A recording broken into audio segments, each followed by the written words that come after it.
Olá, crianças! Vamos para a nossa aula de ciências dessa semana. E antes da gente ir para a aula de hoje, nós vamos corrigir a atividade sobre anfíbio, daquela atividade que eu mandei na folha para vocês fazerem, tá bom? Então é essa atividade aqui, que está na tela de vocês. Então primeiro está pedindo para ler a informação abaixo. Então eu vou ler. Os girinos não se parecem nada com os sapos. Têm o corpo redondo, rabo comprido e não têm pernas. Quando eles vão crescendo, acontece uma espantosa transformação chamada metamorfose. Pernas e braços começam a crescer e a boca começa a alargar. Passam a respirar pelos pulmões, em vez de guelras, e o girino passa a ser observado fora da água. Então tem aí a imagem, né, do girino na atividade. Questão 1. Letra A. De acordo com o que estudamos e as informações, o animal citado no texto pertence ao que grupo? Pertence ao grupo dos anfíbios. Letra B. Identifique o ambiente onde vive. Aí no primeiro aqui está o animal adulto. O animal adulto, ele vive na terra, ambiente terrestre. E o animal filhote, ele vive no ambiente aquático, na água. Número 2, faça a cruzadinha com atenção. Então, tem a cruzadinha aqui, né? E aqui você vai preencher para colocar na cruzadinha, nos espaços adequados. Então, tá primeiro lá, o é filhote do sapo. Então, no número 1, você vai colocar o girino. Girino é filhote do sapo. Então, você vai colocar aqui girino, né? Que é filhote do sapo. Na questão 2, o 2 da cruzadinha. Os girinos respiram pelas brânquias. Então, você vai preencher aqui o 2, brânquias. 3. Os sapos adultos respiram pelos pulmões. 4. Os girinos vivem na água. Então, número 4. Vamos achar o 4 aqui na cruzadinha. Aqui. Vive na água. 5 da cruzadinha. Os sapos vivem na terra. Aqui o número 5, bem debaixo aqui da perninha do sapo. A palavra terra. Número 6. O processo de transformação dos girinos em sapos chama-se, aí aqui neste espaço grande do número 6 aqui, essa palavra grande, você vai colocar a palavra metamorfose, que é o processo de transformação do girino em sapo. 7. Os anfíbios nascem de, aqui, número 7, ovos. E por último, número 8. Os anfíbios adultos alimentam-se de, a questão 8, que vai cruzar aqui com girino, no I de girino, segundo I, você vai colocar a palavra insetos. Tá bom? Então, número 8, os anfíbios adultos alimentam-se de insetos. Número 3, recorte de revistas ou desenho no quadro abaixo, outro animal que é considerado anfíbio. Né? Você podia ter cortado de revista ou jornal, ou podia ter desenhado, né, uma cobra cega, uma salamandra, ou um outro tipo de anfíbio que você achasse interessante. Tá bom? Então, aqui nós terminamos a correção de anfíbio. Deixei um recadinho aqui para você. Deus te abençoe. Estou com saudade de vocês. Muita saudade. Espero, né, que a gente volte já já. Aí, nós vamos começar estudando hoje sobre répteis. E répteis está na página 47 do livro. Então, vamos recapitular aqui um pouquinho. Nós estudamos já os peixes, né? Que é o maior grupo de vertebrados. Dos 5 grupos que nós vamos estudar, os peixes é o maior grupo de vertebrados. E estudamos depois dos peixes, semana passada, anfíbio, né? Que significa vida dupla. Recapitulando, porque ele passa parte da vida dele na água, enquanto filhote, e parte da vida dele na terra, enquanto adulto. E agora nós vamos estudar répteis. E a definição de répteis, que eu coloquei aqui para vocês, réptil significa ser rastejante, né? Então ele rasteja, ele anda com o abdômen, né, a barriga, encostada no chão. Tá aqui no seu livro, olha. Você pode sublinhar aqui. Réptil significa rastejante, no segundo parágrafo. E aí, no seu livro, tem alguns exemplos aqui, olha. Os lagartos, lagartixas, cobras, iguanas, jacarés, crocodilos, jabutis e tartarugas são exemplos de répteis. Então, eu coloquei aqui curiosidades para vocês, está aqui de vermelhinho. No ambiente aquático, eles são ótimos nadadores. Então, os répteis que vivem em ambiente aquático nadam muito, são bons nadadores, né? Como exemplo, a tartaruga marinha, né? Tem também o jacaré, né, que vive na água doce. A maioria põe ovos. O corpo do réptil, ele pode ser revestido de formas diferentes.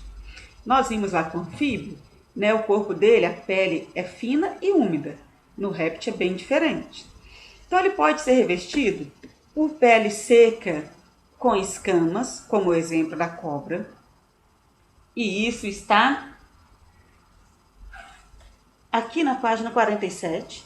Existem vários tipos de revestimento do corpo dos répteis. Você pode sublinhar aí com seu marca-texto.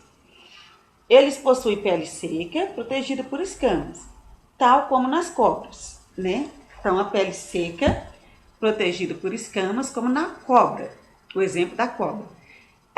A pele dele, olha aqui no segundo item que eu coloquei para vocês. A pele dele também pode ser protegida por placas. Como exemplos, nós temos jacarés e crocodilos. E também a pele dele pode ser revestida por carapaça, como exemplo dos jabutis e das tartarugas. Então, o réptil ele não tem só um tipo de pele. Depende, né, de qual animal réptil estamos falando. Por exemplo, se eu estiver falando da cobra, a pele é seca e com escamas. Se eu estiver falando já de jacaré, já é aquelas placas, né, igual de jacaré e crocodilo. E se eu estiver falando de jabuti, de tartaruga, já é a pele de carapaça, tá bom? Então, o réptil não é definido por só um tipo de pele, não. Aí, eu coloquei aqui, para você acompanhar a leitura. A respiração dos répteis é pelos pulmões, mesmo nos répteis aquáticos, né? Então, todos os répteis respiram pelos pulmões. Por isso, as tartarugas marinhas precisam subir a superfície para respirar. Aí, eu coloquei aqui um exemplo, olha, de uma tartaruga marinha. Um exemplo bem lindo, né? Para você ver a tartaruga marinha aí. Pode, né, aproveitar esse tempo que está em casa também e assistir novamente, né? Procurando Nemo, né? Pra gente rever lá o filme, dar uma divertida, né? Rever sobre as tartarugas também. E aí, aqui, ó, eu coloquei a página 48. Agora nós vamos ler sobre a página 48. Então, olha aqui. Em cima aí tem dois animais. O primeiro é o jabuti e o outro o jacaré de papo amarelo. Então, olha aí, o corpo do jabuti é coberto por uma carapaça. Olha aí, uma carapaça bem dura. E do jacaré de papo amarelo por placas. Então, olha aqui a diferença. Da pele do jabuti, o corpo dele coberto, né, por essa carapaça. E do jacaré de papo amarelo por placas, né? Então, não posso definir a pele do réptil como uma só. Depende do tipo de réptil. Olha que os dois são réptil, né? Mas cada um, a cobertura da pele é de uma forma diferente.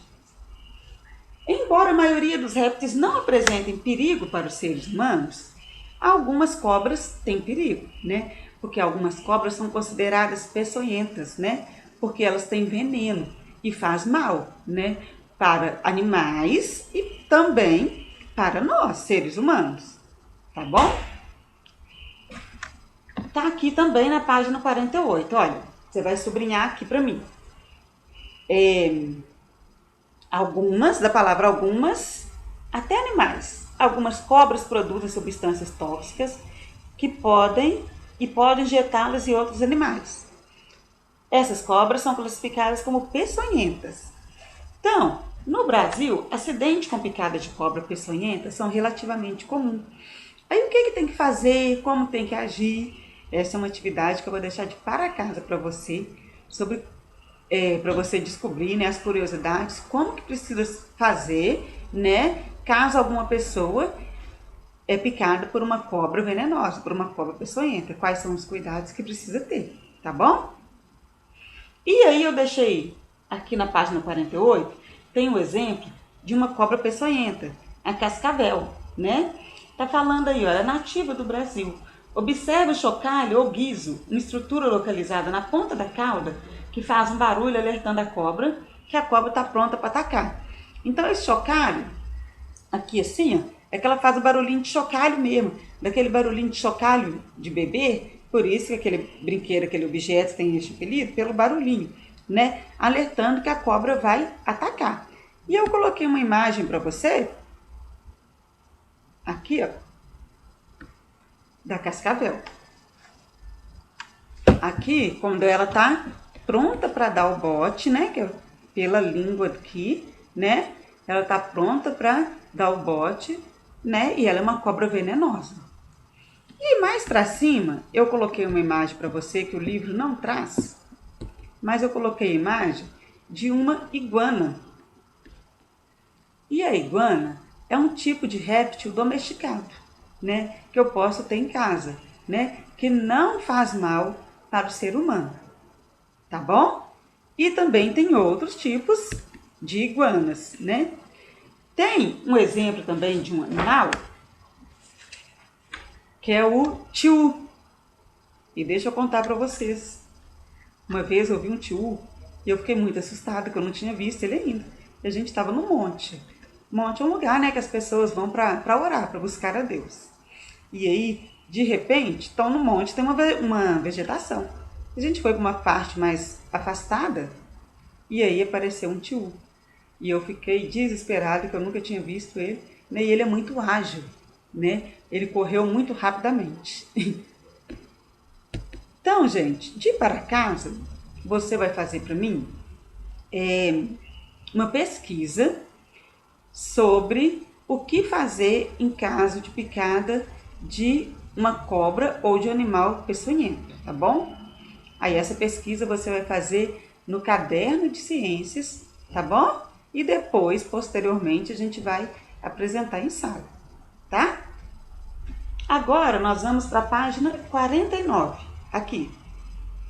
Na página 49, no antes de seguir, nós vamos fazer aqui sobre os répteis. Número 11. Assinale na ficha as informações que se relacionam ao grupo dos répteis. São vertebrados? Sim, né? Nós estamos estudando sobre os vertebrados, os 5 grupos de vertebrados. Então, os répteis são vertebrados. Ambientes em que ocorrem: aquático de água doce, rios, lagos e açudes? Sim, temos exemplo jacaré. Aquático de água salgada, mares e oceano? Também sim, temos exemplo tartaruga marinha. Terrestre? Também, né? Temos jabutis. Então, aqui, ambientes em que ocorre, nós vamos marcar todos os quadrinhos. Agora, quanto à alimentação. Plantas e animais, os dois, né? Eles se alimentam tanto de plantas, tanto de animais. Depende da espécie, né? O tipo de réptil. Tipo de locomoção. Arrastam-se? Sim, né? O próprio nome, né? Réptil significa ser rastejante. Andam, correm ou saltam? Sim, né? Os répteis, alguns répteis andam, né? Corre, o exemplo do tio que eu contei para vocês, ele é bem ágil. Nadam? Sim, temos répteis, né, de água doce e salgada. Voam? Não. Então aqui não pode marcar o último, voo. Número 12. Como são os revestimentos do corpo dos répteis? Estes revestimentos são iguais àqueles que são encontrados nos anfíbios ou diferentes dele? Justifique sua resposta. Então, você vai colocar aí, né, na questão 12, que ele tem? A pele seca, né? O revestimento do corpo do réptil é a pele seca, protegido por escamas, por placa ou por carapaça, tá? E depois está falando a outra pergunta. São iguais àqueles encontrados nos anfíbios ou diferentes? Diferente, né? Porque no caso dos anfíbios, a pele dele é lisa e úmida. E do réptil é seca e é protegida por placa, escama ou carapaça, né? Então, nós vamos ficando por aqui, na página 49. De para casa, então, você vai fazer a pesquisa sobre os animais peçonhentos e o que fazer em caso de picada destes animais, tá bom? Não é só a cobra. Todos os animais peçonhentos que você encontrar na sua pesquisa, coloca pelo menos uns 3, tá? E o que fazer em caso de picada destes animais, que cuidados deve ter, tá bom? Deus abençoe vocês. Um beijo.